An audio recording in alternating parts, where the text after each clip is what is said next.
interested in laser, probably proficient in its use, but I'm just going to give some detail on our own high intensity laser. So probably one to shock everyone into the start of the talk. This is I have to credit Yelena Horeshki, who's one of our BTL clinical trainers and also a physiotherapist herself. This was an injury that came across her table of an elite athlete who had a very, very catastrophic injury to their leg. After there was obviously a lot of MDT involved with this, surgeons, infection control, an awful lot of hard work went into this. And anyone who deals with complex wounds, this is as bad as you can see. From this, there was a long rehabilitation process, but BTL high intensity laser was brought in. You can see it in use in the middle picture there after the 8th treatment. You can see the sutures are recovering quite well, and probably more importantly than anything is the end stage. That's the athlete back working in the gym before getting back to her sport. So that's a nice little one to wake everyone up on a Tuesday afternoon.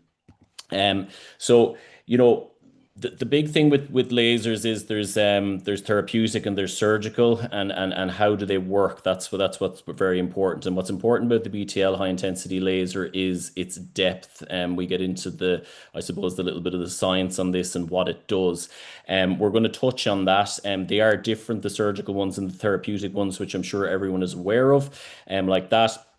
So what's important about ours is it's the 30 watt is I suppose the Rolls Royce, like that. So for me, I feel it's like a treat all device. A lot of stuff that comes through your door, be it in physiotherapy, orthopedics, sports medicine, wound healing specialists, people like Lewis who see a lot of diabetic foot. It really does treat an awful lot of different conditions. The focus obviously for today is the wound healing piece, but it does cover acute pain, and it can be used for injury recovery. It can be used for inflammatory conditions. It is very, very broad ranging what it can treat. As we look at the device here, we can see the AI arm, the robotic sweeper on it, which is very, very important as well. This can be connected to the handpiece, which then using AI can deliver the treatment operator free, which is also very, very useful for very busy clinics that have the clinical experts that are doing the assessment, doing the clinical diagnosis, differential diagnosis, that the device then can be utilized by other clinical staff to carry out the treatment, be that a practice nurse, be that a physio assistant, a healthcare assistant, whoever that may be. So the way it works is depth penetration. So I suppose the four main parts of this device and the four main wings of it, there's accelerated tissue repair. This is caused by biostimulation. There's also pain relief. This is by creating a photomechanical wave. Then, of course, we get an anti-inflammatory effect, and then there's enhanced microcirculation due to the thermic effect. So, like that, the blood flow increases, and you get much better circulation to the site. And this, in turn, is obviously getting better anti-inflammatory. You also then have decreased pain, and then, of course, tied into all this, which is very, very important for the presentation today, is that tissue repair. That's extremely crucial around the sites, particularly in complex patients, multimodal conditions like that, that you have to get the tissue repair very, very quickly, because in compromised cases like that, if the tissue doesn't repair, we all know that the effects can be catastrophic for the patients like that. And to get into the 1064 nanometer piece, that's very, very important as well. So this is what allows us the ability to target what we need to target with the 30 watt 1064 BTL high intensity laser. It has the highest absorption in water, and then it creates a photomechanical wave and delivers strong pain relief. Okay, so it's doing that. And the depth penetration is also very, very important, and that's kind of down to the absorption in the melanin. So like that, we can treat at, right at the skin level, which is what a lot of this is talking about today, but it also does allow us to get into deeper tissues, into muscles, into bones, to help with nerve pain. So that's very, very important. So for me, when I'm talking to people about the device, and when I've treated patients with it, or I've got new patients coming in to use the device in our offices, I just say it has huge versatility. It has proven efficacy. It will always be able to hit the target treatment area. That's very, very important, just for, I suppose, very minor acute stuff, right up to the very, very complex cases that we'll hear a little bit more about today. What's important, I suppose, for everyone on the call will also be, how do you integrate something like this into your practice? Okay, I did mention that it is a treat all device, kind of similar to our superinductive system, which treats an awful lot of different conditions. So what you have with that is you are guaranteeing that patients are coming back to your clinic because they know that you've got the very best device to treat them. That's patient retention, that's patient satisfaction, which is so, so important. Like that, utilizing this device, you're increasing the healing cascade. Okay, so people are healing quicker, they've less pain, there's visible results. And probably more important than anything is the expedited safe return to life and activity. You know, some people want to just be able to go out and have a walk. Other people need to be able to run at Olympic pace. Other people just need to be able to stand up after having a very bad injury. And the high intensity laser can do all of that. So that's very, very important to note. I touched on it a little bit earlier on as well, which is very, very important. The high intensity laser, it has the ability, expert clinicians can do the assessing. That's extremely important. Expert clinicians can see these issues that come in the door. They can be the people to do the initial assessment and, you know, do a diagnosis. But after that, sometimes you can pass the patient on to your other expert staff, be that the practice nurses, be that other clinicians in your multidisciplinary team that may be better suited to treating said patient. And the high intensity laser is versatile. It can go between doctors, between physios, between nurses, between podiatrists. You know, it can go between everyone, which is very, very important to note. The key is, of course, that it's directed and it's expert led. There should be lead clinicians. It should be the likes of you know, Mark, Andrew, and Liz. They're the people that are seeing what comes through the door, and then from there they can direct if needed.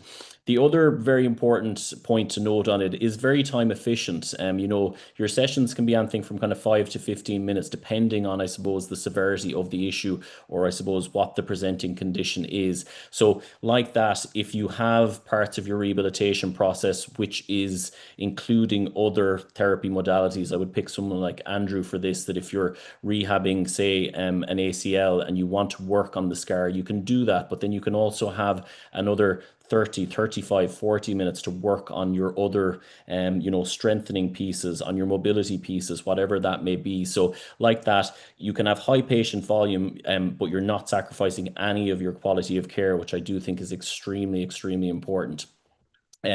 So just a brief mention on our experts that are going to speak today. We're going to have March that will open it up. He's the owner of MarkMed, a doctor, a physiotherapy specialist as well. He has his PhD. He's brilliant. He's going to be opening it up. We're then going to hand over to Andrew, a physiotherapist in Raglan Sports Medicine, his own clinic as well. Currently a PhD candidate. Extremely, extremely expert. Sees an awful lot of sports medicine. Works with some of the best consultants in Ireland. Then we hand over to Dr. Luis, who again, he's Semopod, extremely expert in all things podiatry, diabetic foot, very, very, very expert. So I don't want to talk for too much longer. I do want to thank massively March, Andrew, and Luis for coming on and speaking for us. I'm very excited to hear what they have to say. And without further ado, March, I'm going to hand over to yourself. Okay.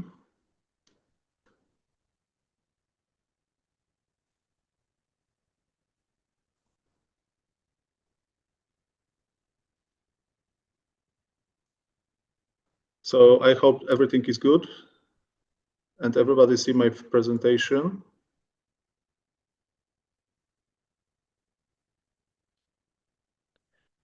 We're all good there, March. Okay, yes, everybody. So, good day, everybody. My name is Marek Biecheć. So I'm very happy, and I would like to thank to the BTL firm for the invitation for this conference. So today I would like to tell you a few words about my experience in working with the high intensity laser we have at MarkMed Rehabilitation Center in Ostrowiec Świętokrzyski.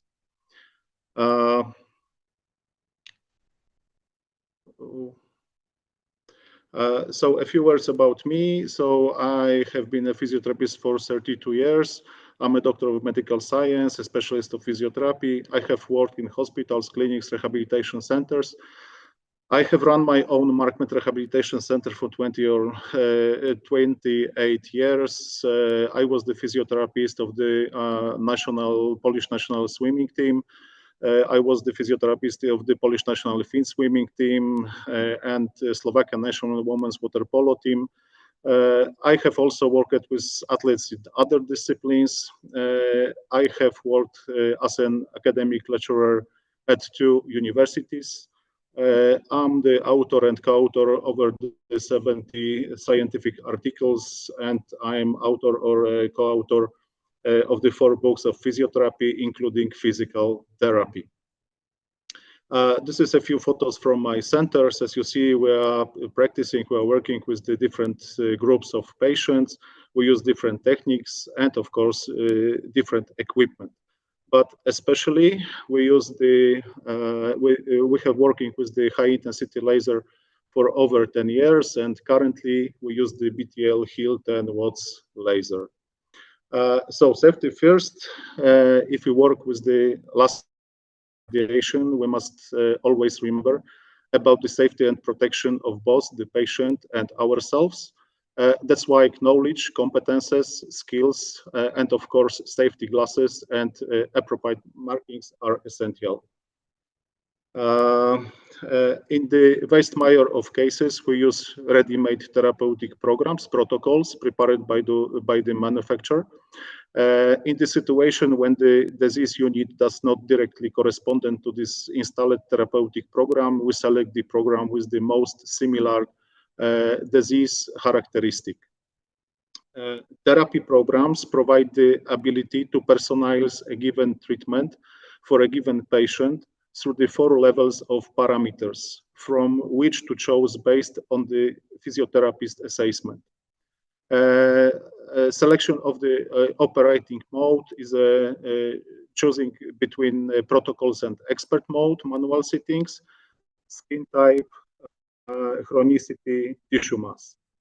To each treatment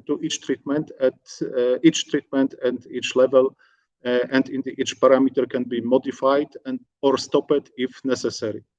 In the case of the high level of experience, the physiotherapist can develop or apply a treatment with her chosen therapy parameters without using the ready-made programs. Clinical cases. All presented cases are performed in the Rehabilitation Center MarkMed. I would like to thank the patient for agreeing to present the clinical cases. I hope that the work present will be of substantive benefit to all participants of the PTL webinar. So the first case is a 62-year-old man, complex regional pain syndrome, CRPS. And the problem at the beginning, it was swelling, sharp pain, sensory disturbances, and limited mobility. We prepare therapy for 5 days, so 5 days program, series of the 5 treatment performed, applied once a day, and we use the protocol carpet tunnel syndrome. This is the effects after the 5 days therapy, and we prepare an article about this. And this is the comparison before and after 5 days therapy. The second is a 74-year-old woman. This is problem with a knee and a leg after the fall while cycling. The problems was big hematoma, pain, and swelling. We prepare therapy, series of the 10 Hill treatment performed, applied once a day, and we use the protocol contusion. And this is the results after the 10 Hills treatments, and this is the comparison. The third is a 50-year-old woman, difficult healing after carpal tunnel surgery. The problems was pain, difficult healing, limited mobility. We prepare therapy series of the 12 high-intensity laser treatment, apply once a day, and we use the protocol SCAR. And this is the result after 12 Hill treatments. And this is the comparison. The next is a 35 years old man with a deep wound on his forearm. It was a cut, something like cut. The problems was pain, sensory disturbances, limited mobility, and inflexible scar. It was the long-term patient because our therapy, I provide therapy 3 months. We do 2 series of the 10 treatments and 1 month break. We applied once a day at every other day. The protocol in the first was the scar, and in the second series, we used the protocol nerve regeneration. And this is the result of the 2 series. And compare. Okay, next. Next is the 50 years old woman with double heel spur. The problem was on the back of the heel, like here, and the problems was pain and inflammation.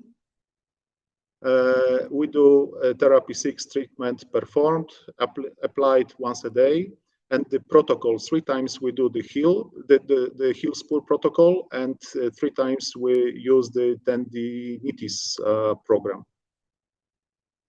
And this is the result after 6 therapies, and this is the comparison. The next is a 70 years old man, scar after arthroplasty. The problems: pain, swelling, prosperative wound healing, acceleration of scar formation, and scar integration. And the therapy takes 2 months. It was a series of 12 heels treatment, applied once a day, but every other day. The protocol scar. Yes, this is the result. This is the 51 years old woman with Trochanter syndrome, inflammation and effusion. The problem was here, as you see, the pain, the limited mobility, and limited walking. We prepare our therapy. It takes 6 treatments, applied every day, and the protocol tendinosis. And you can see our padobarometry diagnostic. This is before, this is at the beginning. The patient she stand only on the right leg. And after the 6 therapies, she can use the right leg. The pain was reduced. A 40-year-old man, inflammant hallux. We use the therapy, the series of 10 treatments, apply every day, and the protocol tendinosis. A 64-year-old woman is a problem with a knee joint. The problem was pain, limited mobility, swelling.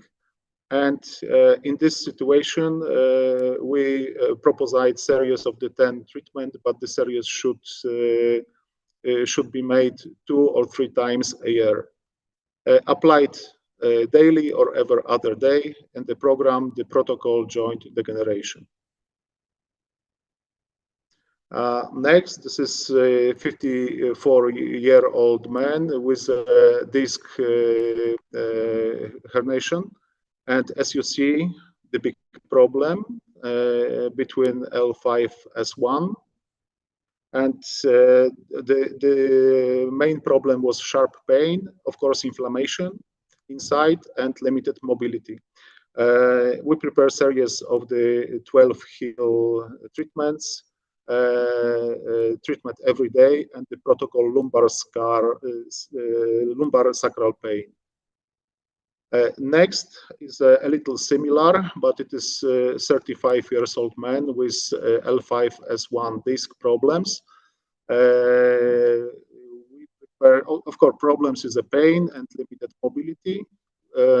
We provide series of 10 heels treatments, applied every day, and we use the protocol lumbar sacral pain. The next is a 25 years old man with a joint sprain. The problem was hematoma, swelling, pain, limited mobility. And we prepare a series of the 10 heel treatments applied every day or every other day. And we use the protocol knee sprain. And of course, it's a little humoristic, but remember that we have a kind of alternative. And of course, the high intensity laser we can use, for example, in the veterinary medicine. So thank you kindly for your attention. Please give me apologize for my English. I hope that the presentation, you like it. Thank you kindly.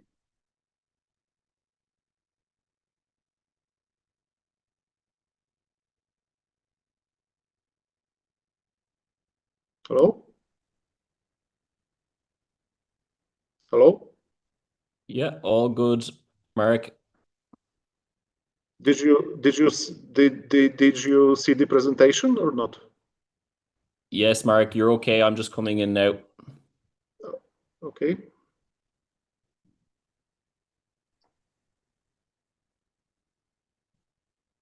What I should do? So. You're fine, Marek. I'm coming in.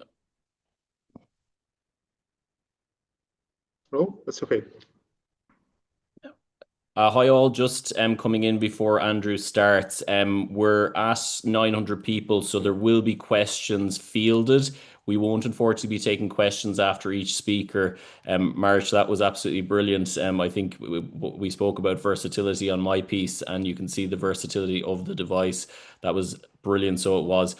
We know questions will come, guys. We will field all the questions, and then they will be answered as we send out the recording to everyone. So I'm going to hand over to Andrew now, so please do stay online, and please have your questions, and we will field them in good time, but we're short on time, obviously, with the experts, and we only have an hour, so no questions after each speaker. Okay, thank you.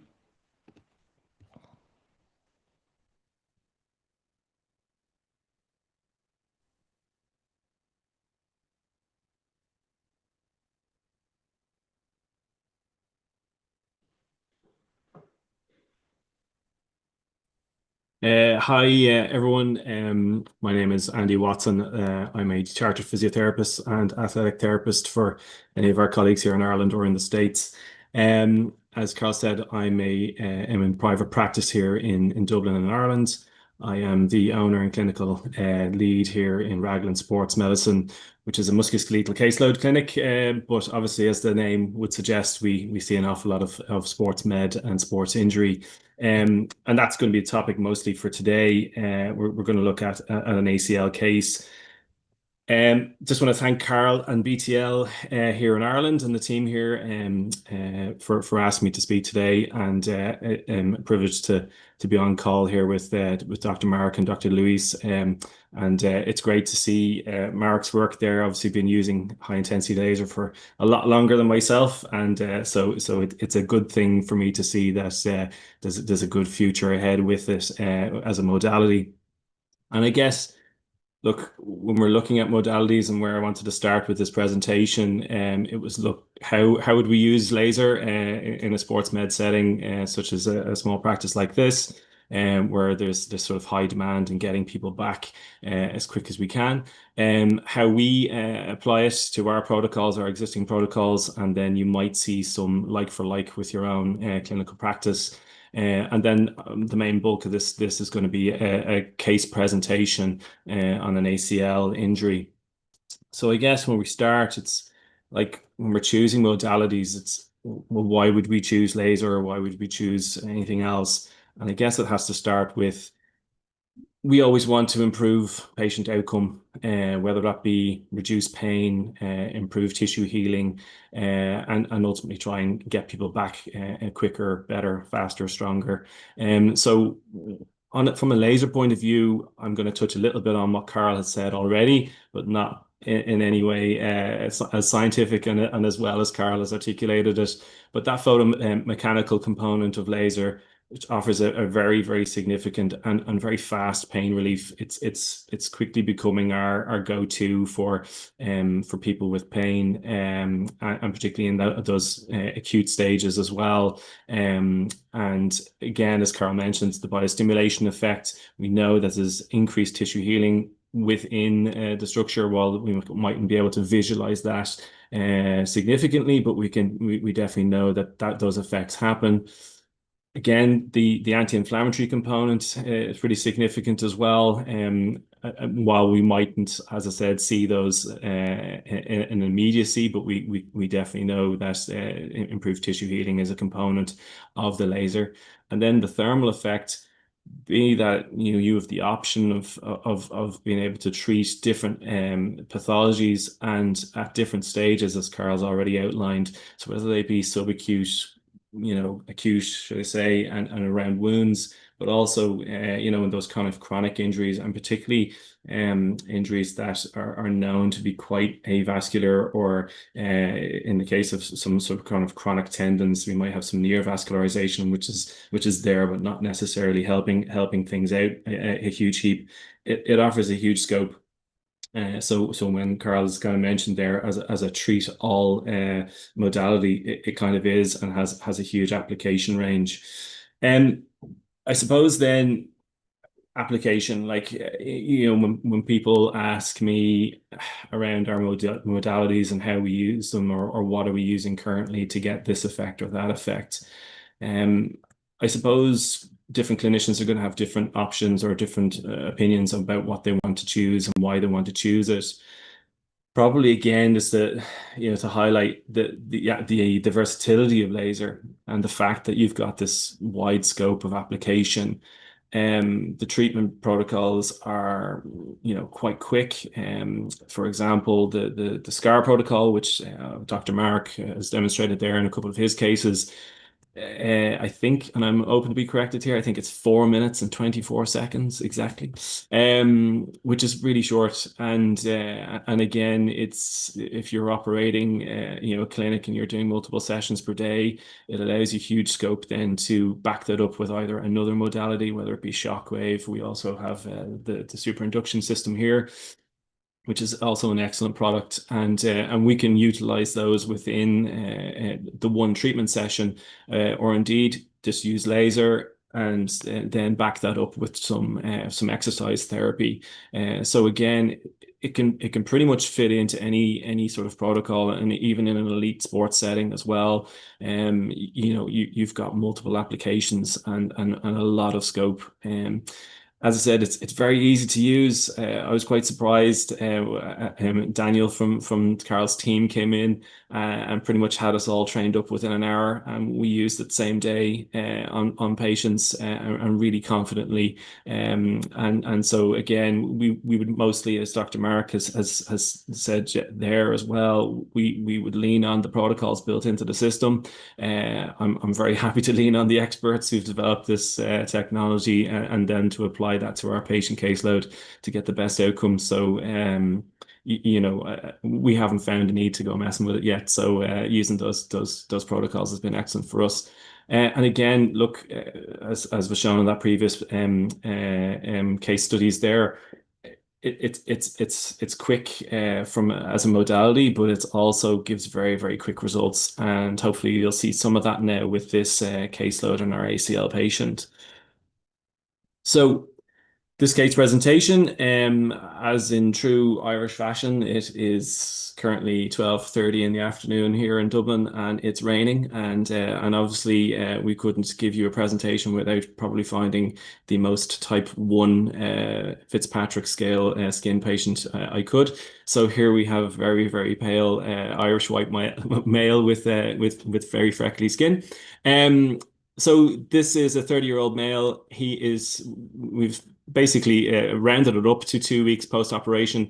This image is actually 12 days specifically post-op. He's had a patellar tendon graft, as you can see by the familiar sort of scar sites there.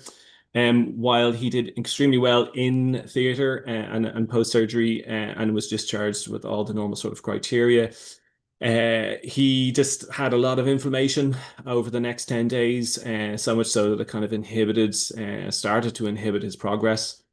And we can see there's quite a large effusion just generalized throughout the whole limb, a good bit of bleeding as well throughout from the operation. But obviously, the other points to include is obviously this is an athlete, so he probably kind of pushed a little bit too hard in the first 5 to 6 days, trying to get better. So once we removed the dressings, just have a quick check at the wound. Obviously, we could see that there was a lack of closure on that proximal or superior element of the central scar. So we used the BTL high intensity laser using the handheld probe and using the SCAR protocol built into the system. So obviously I've stipulated here it's 2 sessions per week for 2 weeks. However, because of the way the days landed, that we were actually able to treat this patient. So we would have started the treatment on a Wednesday, treated him again on the Friday, and then on the following Monday, Wednesday. So while we're saying 2 sessions a week for 2 weeks, it was actually four treatments within a 7-day treatment cycle. So just to be clear and to clarify that. So his initial assessment then, obviously, as you would see with most post-ACL patients at that stage, he was mobilizing with 2 elbow crutches. He had his post-surgical dressings in situ, bar some changing a couple himself that had kind of come loose or were in disrepair. As you saw in the photo, there was sort of significant diffuse swelling throughout the knee. His active range of movement was quite poor, so he could get to about 10 degrees of extension. He had really poor quad activation, as you could imagine. And his flexion actively was at about 50 degrees. We could passively obviously push him beyond that, but he was pushing into pain. So that's pain-free range there that we've stipulated. Obviously, his active straight leg raise, he had a positive lag sign, so there was a lot of delay because he was unable to extend the knee. And just on a supine leg extension, at roughly held at 90 degrees, he was quite uncomfortable. He was 7 out of 10 NRS on that. So just as an outcome measure for the rest of this case. So this is just a zoomed in image of that previous photo. And again, you can just see with a little bit more clarity the opening at the proximal element of that scar. Well, not substantial, but we obviously wanted to accelerate things for this patient. So we refer to the first day here as day 0. Prior to the HIL, in this case, we would have had this patient on our SIS system, also by BTL, for quad activation, just to try and enhance his knee extension. So again, the image here you're going to see next is immediately after the laser treatment. So this image you're seeing here was obviously dressings removed and post SIS treatment, which took approximately 12 minutes. And then you're about to see then the laser treatment. So this is 5 minutes after the initial laser treatment. And so what we can see here is much better clarity in that skin tone. We can also see some approximation of that proximal end of the scar, and even some granulation there within the margins. So quite a substantial difference within that one session. The second session then, so he was mobilizing, he was down to 1 crutch. This was partly down to him adhering to our exercise routine, which was actually trying to save him from himself and stop him doing a bit too much. He had a couple of steri strips, which obviously we kept just over the area as well, but no formal dressings because the wound was no longer weeping and there was no bleeding. He had significantly reduced swelling throughout the knee joint. His extension was at about 5 degrees comfortably, and he was at 90 degrees comfortably. He could probably push him another 5, but then that was pushing into pain. Also of note, his NRS was down to about 5 out of 10 on that supine resisted knee extension. So again, this image is taken, so this is 2 days after the initial session. So if you can imagine, we treated him on a Wednesday, so this is the Friday. You can see there a much more improved scar, better coloring around the edges, and improved sort of approximation of that proximal element. Again, this image, just for clarity, was taken post our SIS treatment on the quad and before we did any of our strength elements. So then this image that you're going to see again was taken immediately after the laser. So about a 5-minute turnaround between these two images. So further change in the skin tone, further kind of approximation of that proximal element. And you can see some, increased tone around that skin there, just indicating probably a little bit of tension in it. And also the portal scar as well, which is getting some secondary benefit from that treatment site, which was approximately 25 centimeters squared. So it's actually healing and responding to that as well. Our third session then, so I am in a very old Georgian building in the centre of Dublin 2, so we have a lot of stairs. So he was otherwise mobilizing well independently at this stage, but he still required one crutch for stairs, and so he had that with him. There was no dressings in situ at this day, and again, swelling reduced further, function was increased. He was now getting to 0, but not full lockout. And then his flexion was also increased up to about 110 degrees. Pain, again, also saw a bump here and resisted knee extension. So he's about a 3 out of 10 on a numerical rating scale. So this is the image on what would have been the Monday. So we would have had first treatment Wednesday, second treatment Friday, third treatment on the Monday of that week. Again, you can see much better tone in around the scar. It looks like a pretty well healed scar at this stage. And again, this image was taken post SIS and on the quad, but also this next image is exactly the same time as the others, so 5 minutes after with the laser treatment. So we can see a little bit of change in skin tone again, a healthier looking scar, further sort of granulation of the proximal element. So our fourth session, and this patient was now, so for clarity, that would have been the Wednesday of the second week. So Wednesday, Friday, Monday, Wednesday, for anyone just keeping track of days of the week and when we treated this patient. So he was now mobilizing independently. Scar was very well healed, very minor diffuse swelling just on the suprapatellar aspect, really. So just distal quads, and his extension was actually back to full lockout now. Still a little bit of discomfort at that full lockout, and but ultimately he was getting to about 120 degrees of flexion. His active straight leg raise was good. He had no lag present, and his pain was a 1 out of 10 on an NRS for resisted knee extension. So again, this image is taken post SIS. You can see a very well healed scar, and we can see an improvement in color and tone around the skin site as well. So again, that image is taken post SIS on the quad, and then this image is taken immediately after the laser treatment. So again, this is a different image. I know it looks pretty similar. We can see that there isn't a huge amount of change here because it's already a fairly well-healed scar. But so there isn't an awful lot to remark on, other than probably coloring in around the actual tissue site, and particularly in around, as I said, that lateral portal scar, which would be on his medial condyle, you can see has kind of improved further.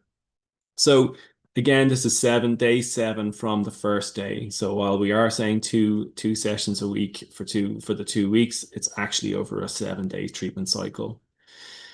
So for final comparison then, after those 4 sessions of laser, this is back to the original photo, which we can see here, some substantial sort of change around the scar on that proximal element, some discoloration as well.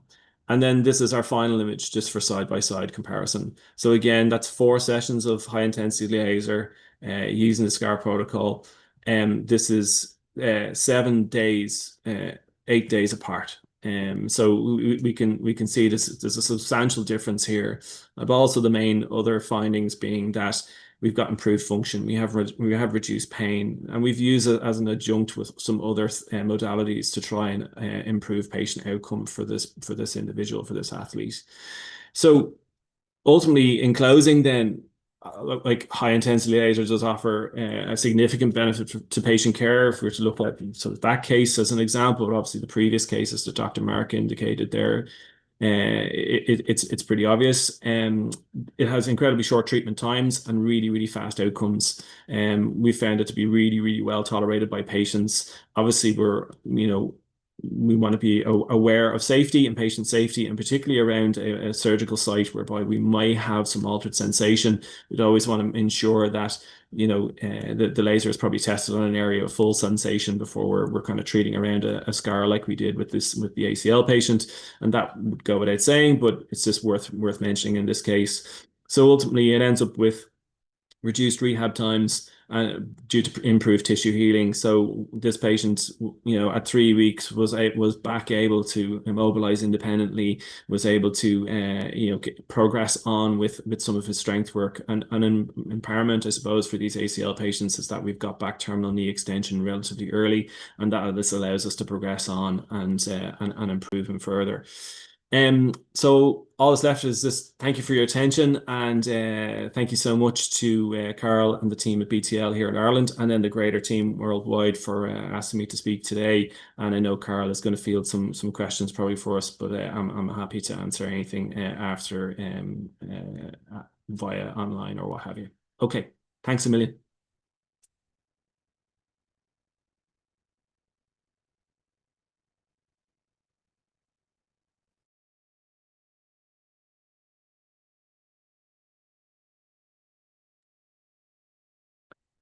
Now, guys, we're going to have Dr. Lewis present now. So again, there is more questions coming in. We will field them, but I'd like to hand over to Dr. Lewis now, and he will do his presentation, and I will have a little discussion at the end as well. Okay. Hello, I hope you can hear me clearly. Hello from Honduras. It's 5:40 a.m. here. I'm going to go ahead and share the screen. Can you see the presentation? Okay. I'm just going to go ahead and do a small introduction. I'm very honored to be part of this panel of experts. I'm a podiatrist, a pathologist as well, and almost a decade of experience in managing diabetic foot and a fellowship in diabetic foot surgery. First, we're going to start talking about high intensity laser treatment in non-healing wound. In the universe of literacy, we can see some terms that are basically synonyms, as well as atonic wound, refractory chronic wound. And it's very important to know that the base definition is based on period of timing. We tend to use a parameter of 4 weeks to 3 months. And it's very common that non-healing wounds are based on diabetic foot ulcers, as well as ischemic wounds such as venous and arterial wounds, ulcers, pressure wounds as well. And very important to relate them to comorbidities such as chronic kidney disease. And even more in hemodialysis patients, there's a statistic that almost 36% of patients with chronic kidney disease in stages 4 higher, they have a risk of amputation. How do we address a complex wound like this? First, we gotta go ahead and divide it into diabetic foot and non-healing wound pressures, as well as arterial venous. Here we use several classifications in order to use them to manage the risk of amputation, the vascular assessment for revascularization, or the type of foot surgery that we can do, as well as the prognosis post-treatment. We tend to use Wi-Fi. That's a classification that most vascular surgeons use. PADIS, St. Alien, and Simbad score. This is just for mere knowledge or interest, so that you can go ahead and search them. And we use as well as assessment of the propriety wound, because it's important to do the difference between everything that surrounds the wound, in this case, ischemic vascular assessment, the glycemic control, and the comorbidities, and the propriety assessment of the wound itself. Here we use some scores, such as the Bates-Jensen wound assessment tool, the PUSH classification this one is basically research for pressure ulcers, and we use a management classification of time that stands for tissue debridement, inflammatory or ischemic control, moisture control of the wound, and epithelium itself. The utility of this one is to use it as a follow-up and continual reassessment of advanced wound management, specifically in primary attention care personnel. It's very important to know that this presentation is based upon the proliferative and the reepithelialization stage of the wound, not in the inflammatory stage, because itself, the control of the inflammatory stage is another discussion in itself. It's very important to note that when we're dealing with non-healing wounds, we have a time in which we must assess every time that we see the patient. We must use a score. For example, we use a Bates-Jensen wound assessment tool to see the reduction of the wound itself. We tend to use a goal of the timing that would be 2 weeks to 4 weeks, reduction of 50% of the wound. If we're not in that goal, we must reassess everything that's surrounding the wound itself. Like I told you, this is for your mere interest. This is the Bates-Jensen wound assessment tool. We use a 30 parameter score in which we add up the total number of staging, and we use it to assess where we are and what we must do. We must read the wound itself. This is some terms that we use to see in which stage we are and what reintervention we must use. It's very clear that the reading of the wound is continual, and in the assessment or the classification also, which is continual with each visit. To be clear, the upper ones are the ones that we need to reintervene. For example, poor quality of granulation. Sometimes we need to reopen the borders.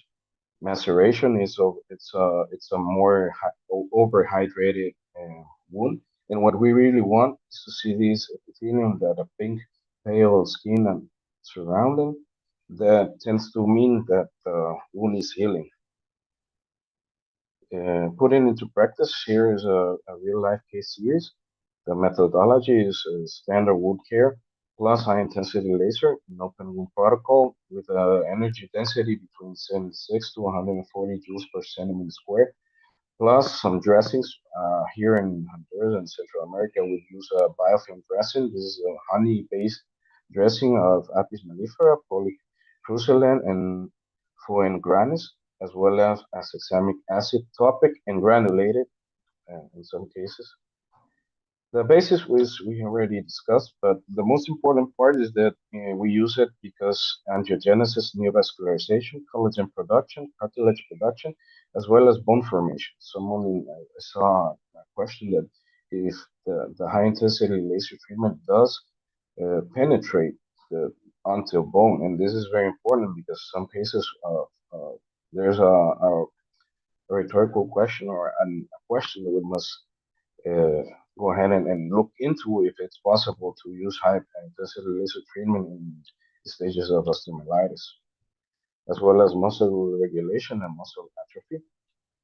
We here use as well plasma-rich plaquettes and plasma gel. This is based on alpha granules present on thrombocytes containing abundance of growth factors, transformative growth factor beta-1, vascular endothelial growth factor, epidermal growth factor, insulin-like growth factor, platelet derivative growth factor, and fibroblast growth factor. And what is plasma gel? We use the poor quantity of plaquettes plasma, but rich in growth factor, in which we, through a thermal activation, using a fourth generation protocol, because there exists five generations of plasma gel.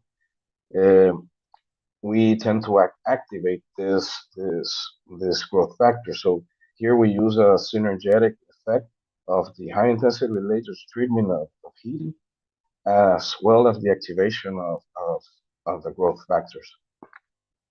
And what's the universe of the literature we can find? This is a very good study, a meta-analysis that go ahead and look for by yourself. This came out last year.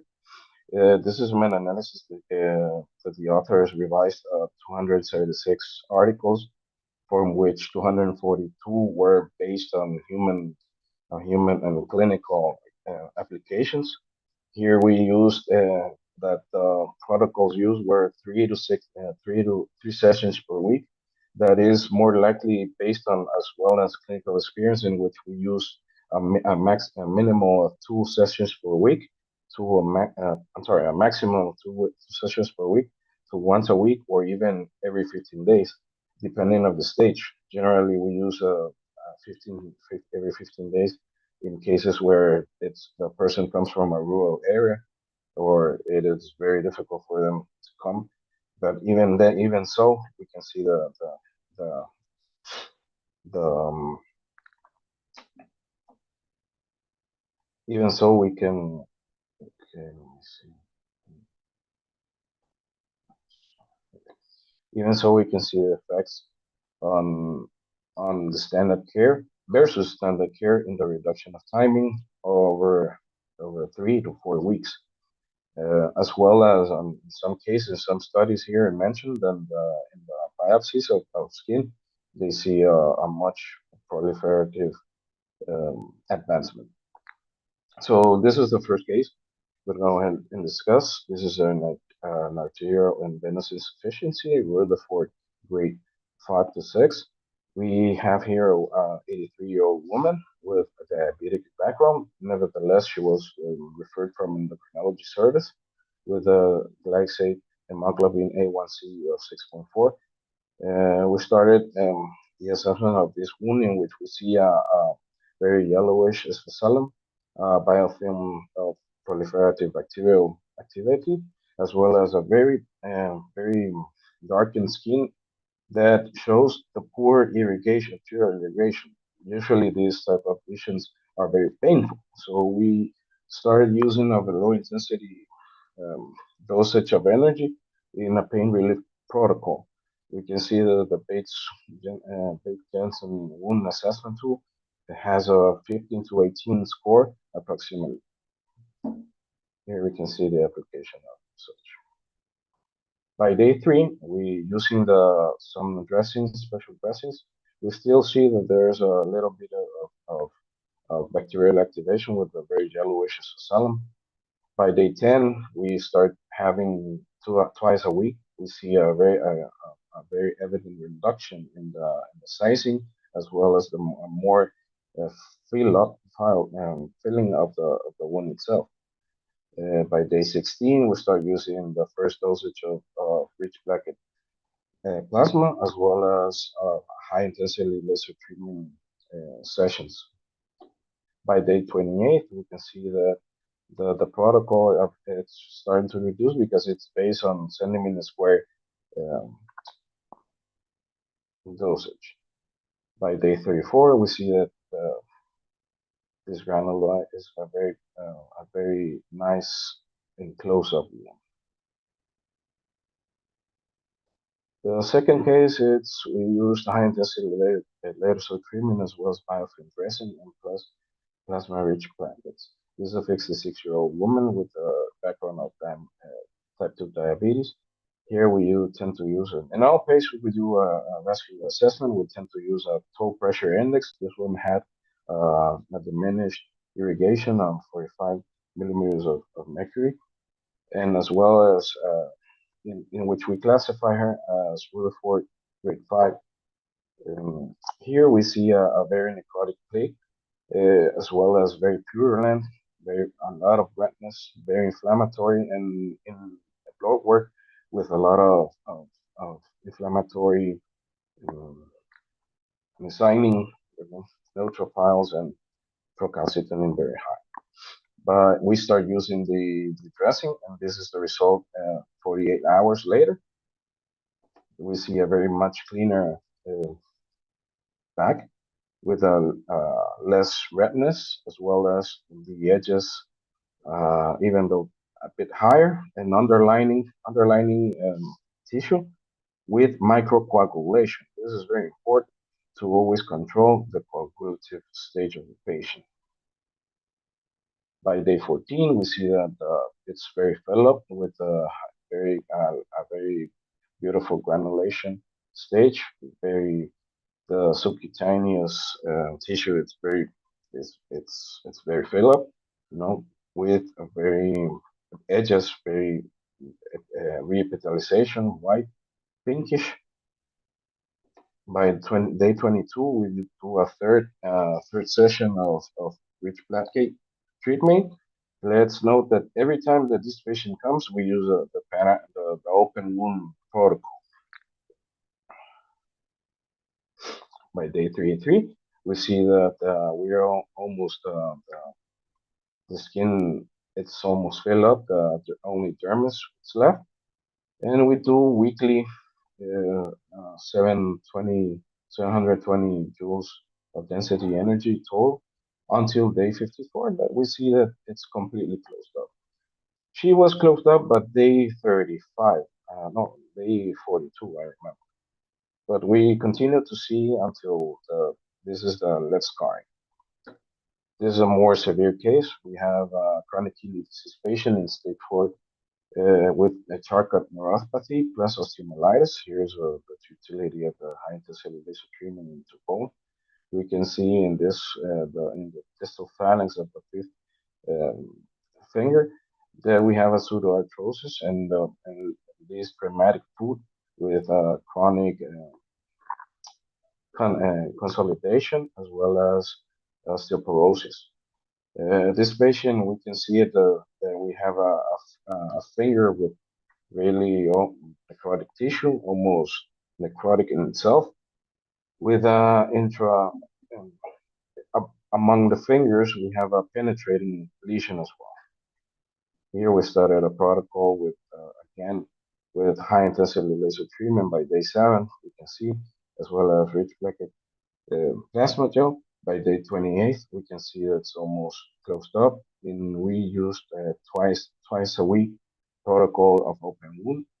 By day 45, we can see that it's almost closed up. We basically use the vascularization of the other finger to close up this wound, the penetrating wound, and the end result is this. The patient did not lose the fifth finger, and after this, as a podiatrist, we tend to use make her some specialized footwear. And the last one, it's a very strange case in Latin adult diabetes, autoimmune diabetes, with a WIFI score of 4, this and a PEDI score of 10. We use this one, like I told you, we use this classification in order to see the management and the risk of amputation. As you can see, the patient had a prior partial amputation in the other foot. So our first assessment was to make a type of orthosis to protect and diminish the risk of reulceration in the other foot, because when we have this type of patients, they tend to walk differently and cause a transitional pressure in the pressure, and this one and this transition pressure can reulcerate and create us more problem than we have. Here we see the finger, the third finger, with very infectious process in which we start to assess, and 48 hours later we see this with the exposure of the bones. This might be a very clear sign of osteomyelitis. Nevertheless, we wanted to do a very conservative management due to a prior amputation. It's very important to note that these patients, when they go through a major amputation, like in this case, the general prognosis of them is that in major amputations, 72 to 75% of them, it's a high rate of mortality to 5 years. So here we try to save as much limb as possible, because if you go ahead and just do an amputation in first degree of just assessing the wound, the higher risk of mortality is evident. By the eighth day, we started using high intensity laser treatment. I think that it is important to note that I believe that this one was a kind of a mistake, because high intensity laser treatment in the inflammatory stage has shown evidence of that prolongs the inflammatory stage, and I believe that this one is the one in misused. Nevertheless, we started using after this intervention, we see a much better coloring, revitalization. Nevertheless, here we note that there is a comorbidity that we haven't yet addressed, then later played a role in a negative aspect, that's the onychomycosis for this patient. Here we use the time um, the time protocol to control moisture in the epithelium. We managed to leave this patient with home cares and biofilm dressings, having the result that by day 61 he comes back, and every week we've been addressing but by day 61 we see this megalodactylia, referring us for an underlying infection, in this case of the second and the first proximal phalanx, in which we managed to do a osteostectomy of those. And in the end result, we use part of the finger to do a separation, in order to do not affect the three heads of the metatarsal bones, because this one tend to affect the position of the feet and create a more focalized pressure point in the plantar region. As you can see, we use the skin of the proprietary finger, because it's a thicker type of skin, and it's protected both in the dorsal part as well as the plantar part. And as you can see, we address the part of the onychomycosis with an evident uh, bettering, because this one we managed to do the culture and was an osteomyelitis due to fungi, in this case Candida albicans. So what are my recommendations based on this clinical practice? High intensity laser treatment should be considered added to primary care assistance in advanced management wound after the inflammatory stage, for advanced healing timings and bettering circulation in all forms of wounds, including those patients in chronic kidney disease and hemodialysis. This is a very advantageous effect, because these patients are benefited from the hypervascularization effect of high intensity laser treatment. The second one is high intensity laser treatment shows a greater effect in adjacent therapies that regulates local cytokines, angiogenesis growth factors, and collagen production, such as the ones that I've shown in plasma-rich plaquates and plasma gel, as well as dressings with epithelial growth. High intensity laser pain protocols can show great improvement in the pain management in the first stages, in the inflammatory stages, and it should be in high intensity laser treatment over density of 500 joules total, should be reserved and be used with care, you know. And the last one, the one that I'm most curious about, is the potential of high intensity laser treatment in osteomyelitis and non-surgical management. Should be put into consideration, always considering the risk of the patient and patient's condition, general condition.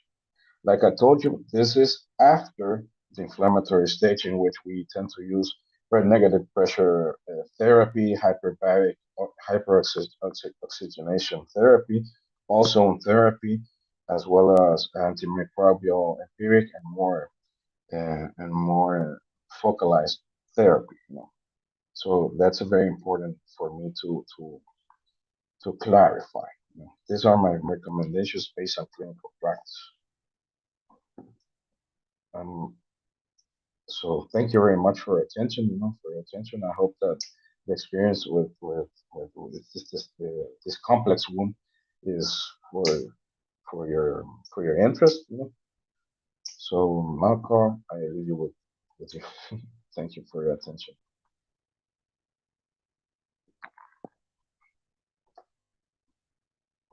So what do I do next? How do I stop sharing?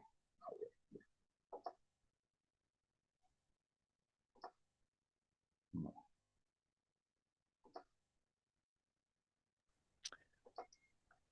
How do I stop sharing? You should have an option there, Dr. Lewis, to stop share, and I'll come back in a second.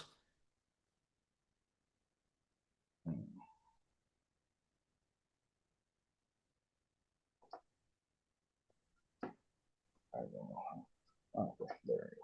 There you go. Sorry. Now, wow, that was very, very impressive, Dr. Lewis. And at 4 a.m., it's a good thing you've got good coffee in Honduras. And thank you so much for taking a very early start to do this. And no doubt you've got a very busy clinical diary lined up later today. So thank you so much. Enjoy a coffee and maybe something stronger. That was fantastic. So look, we're extremely lucky at BTL Medical to align with experts like Dr. Lewis, Dr. Mark, and Andy, soon to be doctor. You know, this is what we want our devices being in front of: the most complex cases, be it in wound healing, like Dr. Lewis spoke about, be it Dr. Mark, which I think you covered nearly every single condition that could be covered, which showed the versatility. And Andy, you're very humble. I'm sure that athlete that came to you is probably quite a high level athlete, and we all know the importance, particularly with anterior cruciate ligaments, of I suppose expediting care, but doing it right. We never want to go past that, you know, 7, 8, 9 month mark, and particularly those early stages, as you touched on. Terminal extension is so crucial to allow the patients to, I suppose, progress and get to those next levels, like that. Dr. Lewis touched on it in that meta-analysis. We're talking about 242 articles looking at high intensity laser. You know, that's what we do with BTL as well. There is over 600 people in our HQ in Prague, engineers that are working on devices, and everything is founded in good science.